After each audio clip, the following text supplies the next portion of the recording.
Hey guys, what's going on, and welcome to our review of New Super Mario Bros. U Deluxe.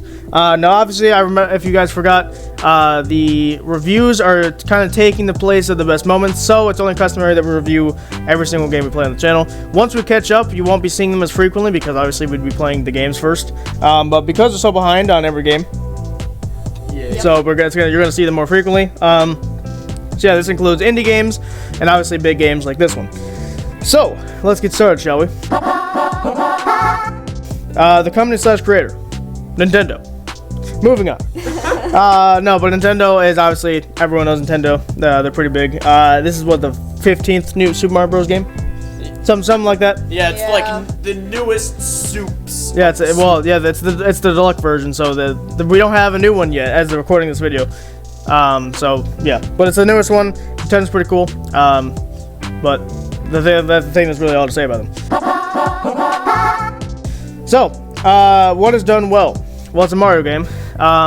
However, I do think obviously the story is all the same. I do like the kind of direction they took with the story, so it's not just Bowser kidnapping Peach and placing him in his castle. He actually took over Peach's castle, put a whole tornado around it, and is like, you ain't getting in. And then, what was the final boss in that one? Was it just... It was Big Bowser, right? Yeah, giant Bowser in Peach's castle. Yeah, and then it was like kind of it was a point of view where like, you had to like get on one of the cars and then smash his face in. So there was a little bit different than the classic. Oh, I'm gonna get an axe and he's standing on a conveniently placed bridge. You know, so that's a little bit different, which I like. I think in single player we would have had a better time because there's less floaty. I mean, they're all floaty controls really, but you don't have to worry about other people. Mainly Zachary being an idiot. But usually playing multiplayer, people have different views on it. But I think it's a lot harder to deal with. And of course, you know, the graphics are doing. Well, there's a different graphics section, but I mean, the graphics are pretty good as they usually are at Nintendo. The levels themselves are pretty good. I like them. There's only a couple levels I'm like, ew, why did I play that level? The star coins placement, also, they switched to moons at one point, right? Like to moon coins? It's not just star coins anymore. There's also like moon coins. Yeah, there's like moon items that give you like 3 1-ups each. Yeah, whatever. Those were like moon, right? There was also the green ring where you had to collect like you had to collect some groups of coins or whatever, and that was pretty interesting. So they actually did change a couple things. And of course, Peachette or whatever entered this game. She was new with the whole crown ability, so that was interesting. So yeah, they obviously added a couple different things, and that's pretty nice. So I think that was pretty done well. What could be improved? I honestly think all the Mario games have this, and it's just like the controls are fine, but it seems a little floaty at times, especially on like ice physics and stuff, where it's like, why did I die there? I shouldn't have died there. Once you play enough Mario games, you get used to it. But you know, I just think it's a little too floaty for me. It's a little too floaty. Unless it's meant to be floaty, like if you're in space, then then it makes sense. I also think the difficulty of the challenge mode was a little ridiculous. There's a couple challenges in there that if you watched our playlist on it, if you watched the episode that did on it, there were some challenges I just didn't even feel like doing because it's like that's gonna take me an hour to like practice and do. Don't interrupt me. But yeah, so they were unnecessarily hard. I get that Mario games aren't usually hard to begin with, but it's like, I mean, I guess it makes sense because some people like a challenge, but when I'm playing a Mario game, I don't want to sit there for an hour grinding away, you know? It's not the type of game I want to do that with. So I think that's really it. I think just the controls are a bit floaty, and then the challenges were really stupid hard for some reason. Not all of them, but some of them. Any problems or glitches? It's a Mario game, so no.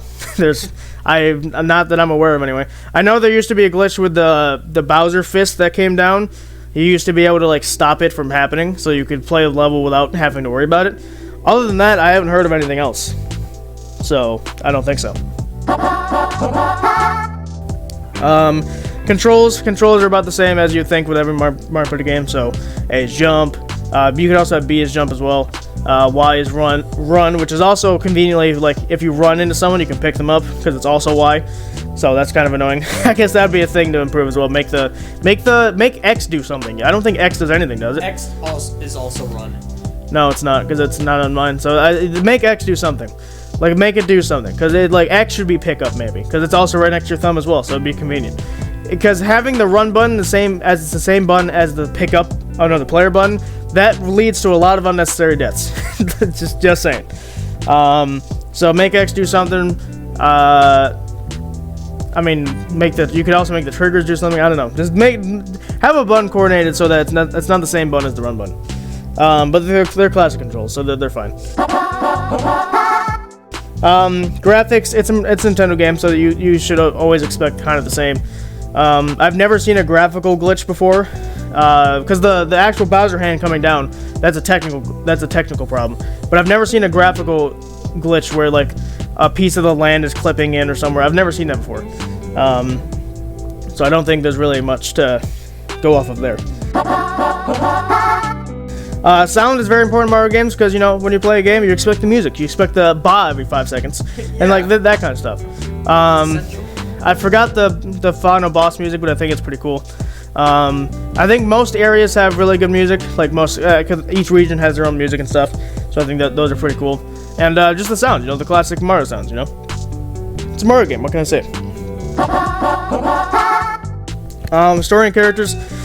It's your classics, right? It's Mario, Luigi, Yellow Toad's been ousted, right? It's Blue Toad that's in there. And then you have Nabbit, and then you have, who else is there? Toadette is there, and then you can also use your Mii's. I've never seen a reason to use the Mii's. But yeah, so Nabbit is like easy mode. You can't get hit by anything besides lava, I think. It's really weird. If you want to play in baby controls, that's the mode for you. Or I guess if you want to do a speed run, that entails that. Toadette has the ability to turn into Peachette, that's her thing. Mario is average, Luigi has his jump, Toad is fast, I believe, like he always is. Yeah. And then, that's it, right? And the Mii's, I think, are just like Mario, they're normal, I think. Unless they have some special ability. So yeah, they're normal. And then the story is, like I said, it's the classic, but it's a little bit shifted. And I also think, weren't the Koopalings in weird places? Like, some of them should have been in other worlds, but they weren't. Yeah, like, I think, like, we were used to, like, a different game where, like, Larry was in World 1, but this time it was Lemmy. Yeah, it's a little strange. I mean, they're all kind of easy. I honestly think Ludwig should always be the 7th, like, World 7. Was he? Yeah, he was World 7. Okay, yeah, so that makes sense. I think, because he should always be the hardest, because he's the one that shoots 3 things at you, and he like, flutter jumps, essentially. So I think to me, he's the coolest, but he's also the hardest because of that. And that's the one where you're riding on the platforms that are going up, right? Yeah. And that's the one where Isabelle, like, miraculously saved it, or is that my world? I forgot who did it. I forgot what that was. That was our world. Anyway, so the story and characters, the characters are essentially what you've always been used to. Replayability, technically speaking, you can play the game over and over again, but if you're talking about you want new content, there's the challenges, but once you're done with those, there is a weird Luigi mode, isn't there? Yeah, no, that's the best part. No, there's a weird Luigi U. Yeah, so new Super Luigi U is essentially the exact same game, just with a couple harder levels. That's really it.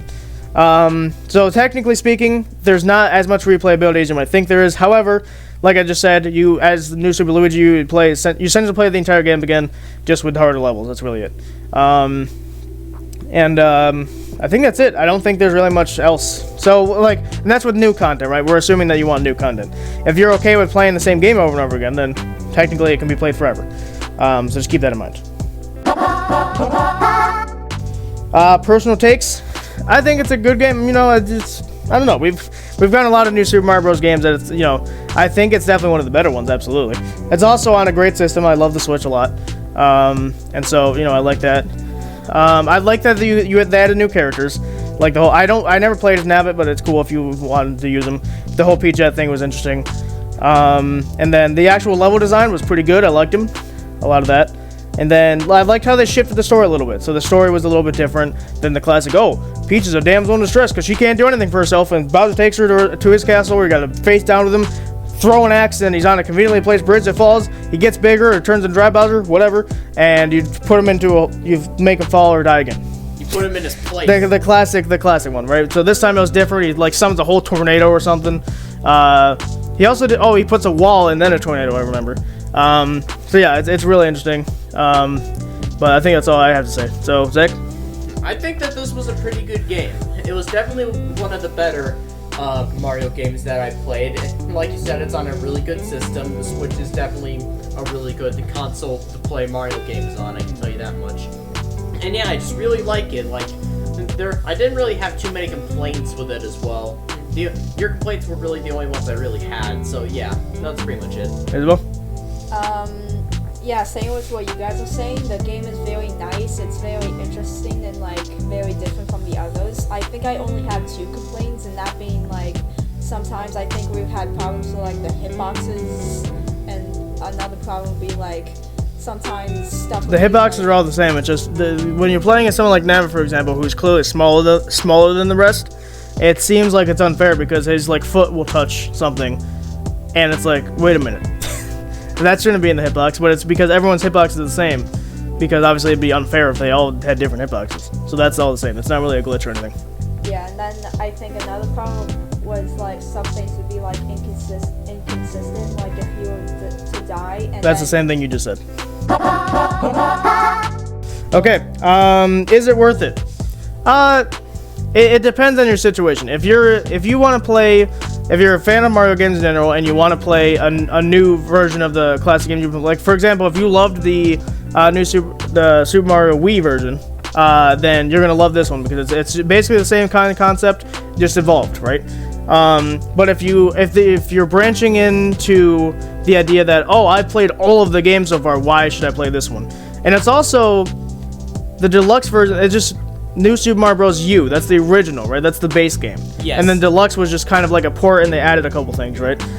We're talking about the port. We're talking about the Deluxe version, not the Wii U version. I would say if you bought the Wii U version, I'm gonna say I don't feel like it's worth your $60. I think you can spend that for a new Nintendo game because it's basically the same game. They just added a couple stuff, and they added the Luigi U thing, which again, playing the game twice. If you're new to Mario games, then I would say, yeah, I would say you should try it, because it's one of the better ones. And so I would say that. Final rating out of 10. Based on what we've rated before, so it's a Mario game. I'm gonna go 7 out of 10. I think it's pretty decent. Because the games we rated it as an 8, I think are better. The games we rated as a 9, I think, are better, and it's not a perfect game. So, I think that's where I'm going to stand there. I was in a bit of a conflict with myself because we rated security for each of 7, but that was ignoring the bugs. Oh yeah, that was ignoring the bugs because I think if we did, we would have rated it like a 5 or a 6. That specific said in the video, if we were counting the bugs, it would have been a 4. Oh yeah, that's right. So ignoring that, I guess it would be kind of on the same amount of enjoyment. It's definitely good, but yeah, some of the stuff that we've rated have been higher. Well, my problem with this is also coming from someone that's played all of them, really, except for maybe one DS game that I just didn't feel like doing. So I've played them all at this point, so it's becoming a little bit repetitive. They changed stuff, which is nice, but it is becoming a little repetitive. So that's why I'm saying it's a 7, not an 8. Isabel? I was between like a 7 out of 10 or an 8 out of 10. I'm gonna go with 7 out of 10. All right. So take that as you will, but again, like I said, if you're new to Mario games, I would say it is probably worth it to try at least. I would play it solo first and then play with people, because when you play it solo, you're gonna get used to the levels and stuff, and it's gonna be less frustrating. I'm just gonna tell you that right now. And the bosses. I think there also is another reason I'm giving it a 7 is because the bosses didn't really change. Besides Ludwig's, his was a little different, but even still, it was kind of the same. I wish they were more intuitive. Like they give you the option in Mario Maker to like make your own bosses. I'm hoping for the next 2D Mario game they kind of do that, where it's like, oh, Ludwig's in a Koopa car, but there's flames on the side of the thing, so you can't go next to the walls or anything. You have to stay, mobile or something. I don't know. Just making them a little bit different would be nice, and a little bit more challenging, because they're boss fights, right? So they should be harder than normal levels, but they're almost easier than normal levels. So, I don't know. But that's going to be it from us, guys. So thank you guys so much for watching, and we'll see you guys next time.